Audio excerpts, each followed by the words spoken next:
Speaking of humanity, let's talk about Wally Miller, the coroner, because his story really, I think, really touched me the most. They all touched me, but I think he just struck my heart in a really special way. It seems he did many people. And I want to read a brief excerpt to kind of give a little background, and then have you talk about him. The right man in the right place at the absolute worst time. Miller became a beacon in the darkness for the families of Flight 93. He calls himself just a country coroner, just a hick, just a guy trying to do his job. But those who are struggling with horrific loss under a national media spotlight saw him as so much more. He was their new friend and confidant.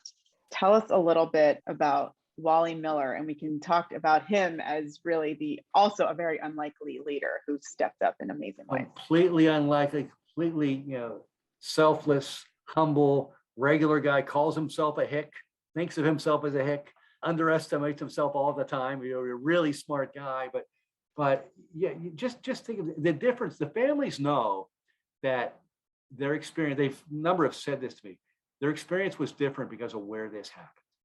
They know they were treated differently because this was small town America, small town Pennsylvania, and because Wally Miller was the coroner.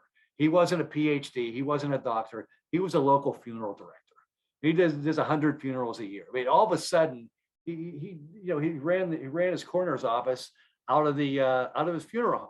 His wife was his administrative assistant. He didn't have a staff, but he treated these people the way a small town funeral director would treat them. Not as someone who's part of a tragedy. And they were always astonished. We'd call Wally and he'd answer. People on the West Coast would call him after midnight, forgetting. He'd answer the phone. Whenever they were there, he took them out. He was their absolutely fiercest advocate. He's so empathetic, as a funeral director would be. I mean, I can't imagine having the personality to do that job. It's a special person who can do it. You have to have immense empathy. Wally has immense empathy. So he was treating them that way. He viewed them as those types of people. But the other thing he realized is there was nobody on this flight, none of these families were anywhere near Somerset County. This plane wasn't supposed to crash in Somerset County. People from Newark and in California. So they had no local, they were scattered from all over the country and the world. I think he saw, without declaring himself this, that he had to be their advocate, that they needed an advocate, that somebody had to stand up and speak for them, because they weren't, they're now the families of Flight 93, but they didn't know each other either. Right. And they're under duress. So somehow he marshaled the courage and the ability to do that, to be their guy. And they swear by him to this day. When I'm down there, Wally shows up, family members flock to him in a way that's astonishing, except that I understand it now, because they know that he was there for them. And when they really wanted to, in that first year, they really wanted to hear the cockpit voice recorder tape. This is the only flight where the 2 black boxes were found. It's the only one that didn't hit a building. And the FBI didn't want to release it to them because it was evidence in a case.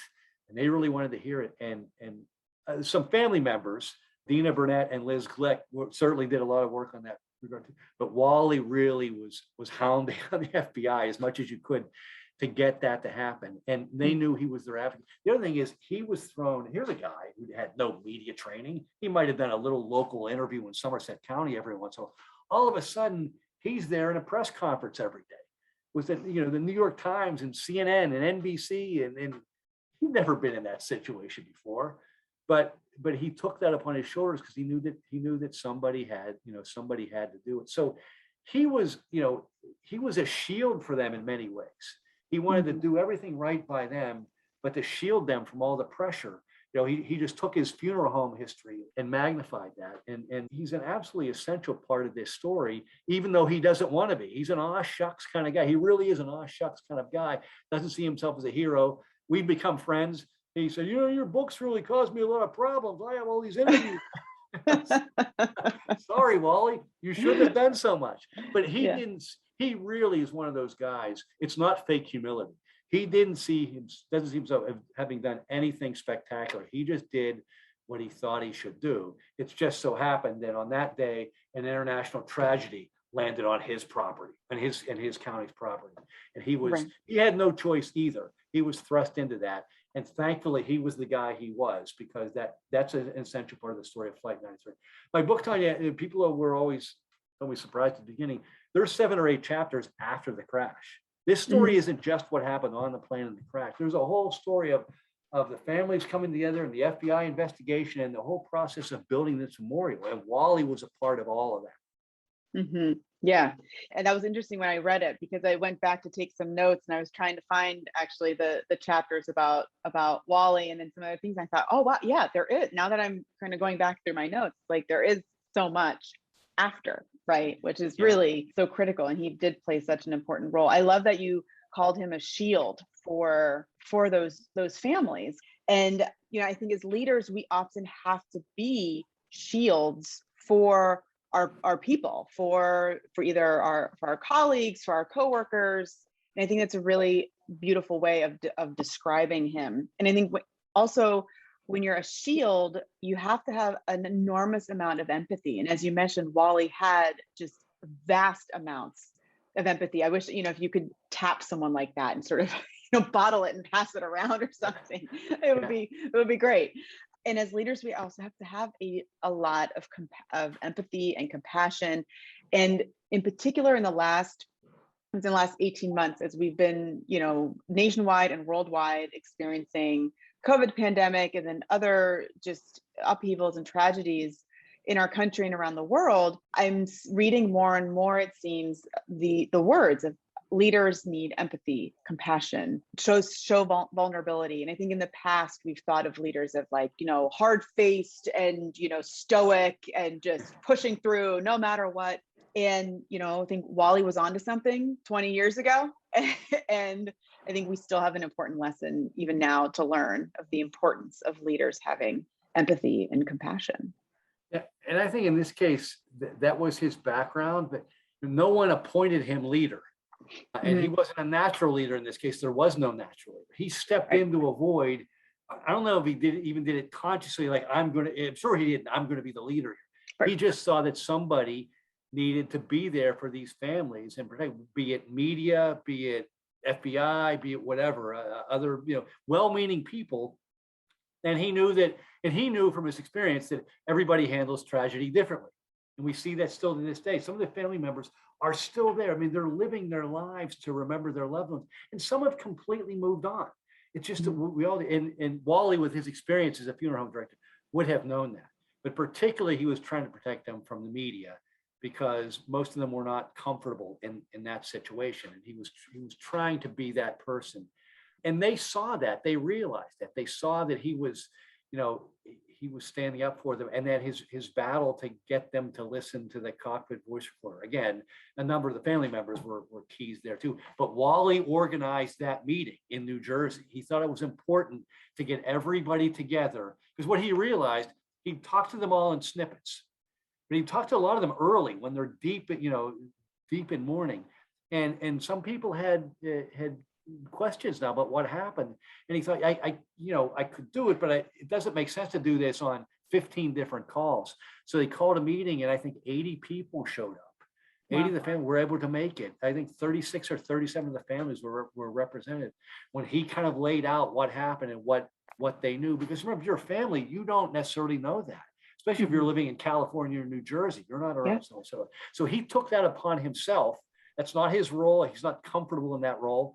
Certainly not comfortable in the role of a media spokesman, but he did all that. So that's the lesson of stepping forward, even when you're not assigned to do it. You have the ability to do it. In a crisis, you step forward. That's where we find real leaders. Absolutely. Yeah, I think we talk about, you can walk into any organization on a normal day and you might learn a couple things and get to know some people. But when you see an organization in crisis, you then know who the true leaders are, how does this thing actually function? Yeah. Right. Yeah. And I think he sort of stepped into that role. Yeah. And who may have been skeptical, understandably, of what some authorities were telling them. And, they all trusted Wally, though. He was the one person who they knew. He might not have known everything, but whatever he was telling them was the true story. He was their advocate. He was on their behalf. And they were, and I think when you say the word trust, I think is really important. And I think he did, from what I read and sort of what I, kind of sensed about him, in your book, he did, I think, two things that were really important to build that trust. And the first one was to listen, to just truly listen. And I think, you know, like you mentioned, I think it probably came with the job before. He just was innately a good listener, because that's what you have to do when people are mourning. People, you know, one of our greatest needs as humans is to be heard and understood. And what you do in those situations is you just simply listen. And for leaders at all levels, we have to listen more instead of talking so much, you know. And I think he probably did that really well. So it was listening. And the other one thing that I think he did well, and I think you illustrated it in this meeting that he set up, and it's a continued advocacy for the families, but this meeting that he set up was just his ability for careful decision making, not haste. He didn't seem like a hasty person to me. He seems like someone who really thinks things through, takes his time, is very careful and measured in his decision making. I think that's something that we all, I know for myself, certainly need to remember, is that, you know, it's important to make careful, slow decisions sometimes, and not fast, hasty ones. Yeah, and he, you know, he told me that, I mean, everything, he felt the weight of what was happening. He felt the weight of the national tragedy. He felt the weight of, you know, standing in and standing up for these mourning families, and he tried to put everything through that filter, through that prism. So what would the families think of this? What's the best decision I can make? Well, following the law, obviously, and following my job, what's the best thing I can do for, you know, for these families? And one of those was even backfilling the crater, you know. And we get asked, I volunteer out there, we get asked a lot, because there's a sandstone boulder that marks the crash site. And people say, well, where's the crater? What I explained to them is the actual plane crash crater ceased to exist shortly after the FBI got there, because they were digging for evidence. By the time they dug down for evidence, it was 3 times the size of so that one no longer existed. But even beyond that, Wally said, on your job, the law is you restore a crime scene to the way it looked beforehand. But he also, and this is so Wally, I didn't think a hole in the ground was the best tribute to these people. And so, I mean, he was thinking of them more so than everybody else. And now you go out there and it is, you know, it's kind of a manicured field, and even the, you know, the architect who won the design competition for the memorial got that too, because he made it a landscape memorial. And he wanted it to look as much as it could like the Somerset County field, like the way it looked on September 10th.